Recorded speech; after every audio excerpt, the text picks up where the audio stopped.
Shalom sahabat cinta Alkitab, selamat bertemu dalam pelajaran kitab yang ke-29 yaitu Kitab Amos. Tetap semangat kita belajar Alkitab. Kitab Amos, penulis Amos 1:1 menyebutkan Nabi Amos sebagai penulis kitab ini. Tanggal penulisan, kemungkinan besar kitab Amos dituliskan dalam kurun waktu antara 760 sampai 753 sebelum Masehi. Tujuan penulisan, Amos hanyalah penggembala dan pemetik buah dari desa Yudea bernama Tekoa.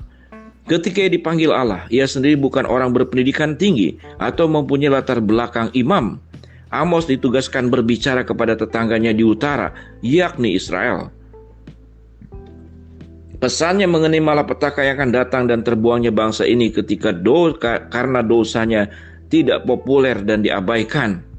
Saat itu, kesejahteraan bangsa Israel sedang berada di puncaknya, seperti masa pemerintahan Raja Salomo. Nubuat Amos dilakukan ketika Yerobeam sedang memerintah di atas Israel dan Uzia memerintah di Yudea. Ayat kunci Amos 2:4.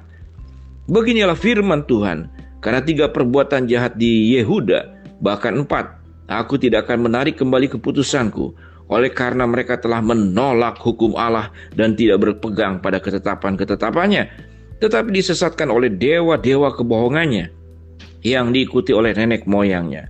Amos 3:7. Sungguh kata Tuhan Allah tidak berbuat sesuatu tanpa menyatakan keputusannya kepada hamba-hambanya para nabi. Amos 9:14. Aku akan memulihkan kembali umatku Israel. Mereka akan membangun kota-kota yang licin, tandus dan mendiaminya. Mereka akan menanami kebun-kebun anggur dan minum anggurnya. Mereka akan membuat kebun-kebun buah-buahan dan makan buahnya. Rangkuman. Amos melihat bahwa di bawah kekayaan dan kekuasaan Israel saat itu, bangsa ini semakin rusak hatinya. Dosa Israel yang diungkapkan Nabi Amos sangat banyak, antara lain mengabaikan firman Allah, memuja berhala, serakah, pemimpin yang korupsi, dan penindasan kaum miskin. Amos memulai dengan menyatakan soal apa yang akan terjadi pada semua bangsa di sekitarnya. Kemudian baru mengenai bangsanya sendiri, Yudea, dan kemudian penghakiman yang terberat atas Israel. Penglihatan yang diberi Allah mengungkapkan pesan yang tajam. Penghakiman sudah dekat. Kitab ini diakhiri dengan janji Allah kepada Amos mengenai adanya pemulihan bagi kaum yang tersisa. Bayangan.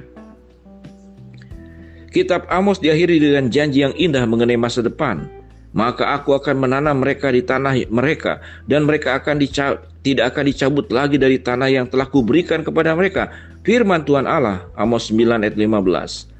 Penggenapan janji Allah mengenai tanah kepada Abraham akan terjadi pada waktu pemerintahan 1000 tahun Kristus di dunia. Yoel 2:26-27. Wahyu pasal 20 menggambarkan satu pemerintahan 1000 tahun Kristus di bumi.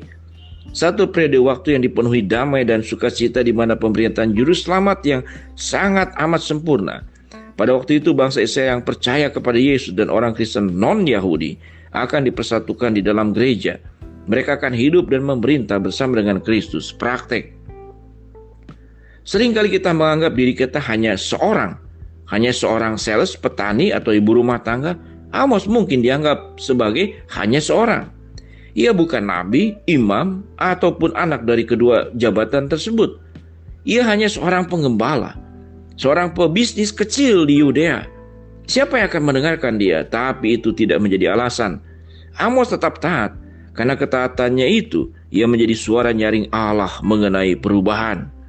Allah sering memakai tanda kutip hanya seorang, seperti penggembala, pengrajin kayu, nelayan, sepanjang Alkitab, siapapun dia. Saudara, dalam kehidupan ini Allah telah mempergunakanmu. Amos tidak luar biasa. Dia hanya seorang pelayan Allah, dan menjadi hanya seorang yang dimiliki Allah merupakan hal yang baik. Demikian sahabat cinta Alkitab. Sampai bertemu kembali di dalam kitab yang ke-30, Kitab Obadya. Tetap semangat belajar sampai akhir. Shalom.